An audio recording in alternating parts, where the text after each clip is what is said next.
ഷറഫുദ്ദീൻ നായക എന്ന pet detective എന്ന് പറഞ്ഞിട്ടൊരു ഫിലിം. നമ്മുടെ ഹനുമമ്മയ്ക്ക് ശേഷം ഷറഫുദ്ദീൻ നായകനായിട്ട് വരുന്ന ഫിലിമാണ്. പ്രണീഷ് വിജയൻ ഡയറക്ടർ. ഈ പ്രണീഷ് വിജയൻ എന്ന് പറഞ്ഞ ആളാണ് നമ്മുടെ ഹാപ്പി വെഡിങ്ങിന്റെ ഡയലോഗ്സ് അത് മാത്രം മതി. ഒമർ ലുലുവിന്റെ കരിയറിലത്തെ ഏറ്റവും ഇമ്പോർട്ടന്റ് ആയിട്ടുള്ള cinema happy വെഡിങ്ങിന്റെ dialogues.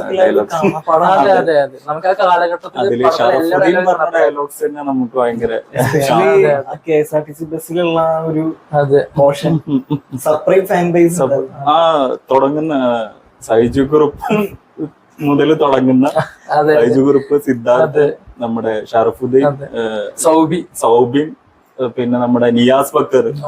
Niyas Backer ആണല്ലോ അതില് ഷെഫായിട്ട് ആയിട്ട് വരുന്നത്. അപ്പൊ അത് മിക്കവാറും അങ്ങനെ ആൾക്ക് ലോങ് ടൈം ആയിട്ട് പരിചയമുള്ള ആളായിരിക്കും. അതെ അതെ. പിന്നെ പടം കാര്യമായിട്ടുള്ള അപ്ഡേറ്റ് ഒന്നും വന്നിട്ടില്ല. ഒരു പോസ്റ്റർ മാത്രമേ വന്നിട്ടുള്ളൂ. അതിൽ അനുപമ പരമേശ്വരനാണ് നായികയായിട്ട് വരുന്നത്. ഒരു ടീസറോ ട്രെയിലറോ ഒന്നും വന്നിട്ടില്ല. നമുക്ക് വരും ദിവസങ്ങൾ അപ്ഡേറ്റ് ഒക്കെ കിട്ടുമെന്ന് പ്രതീക്ഷിക്കാം.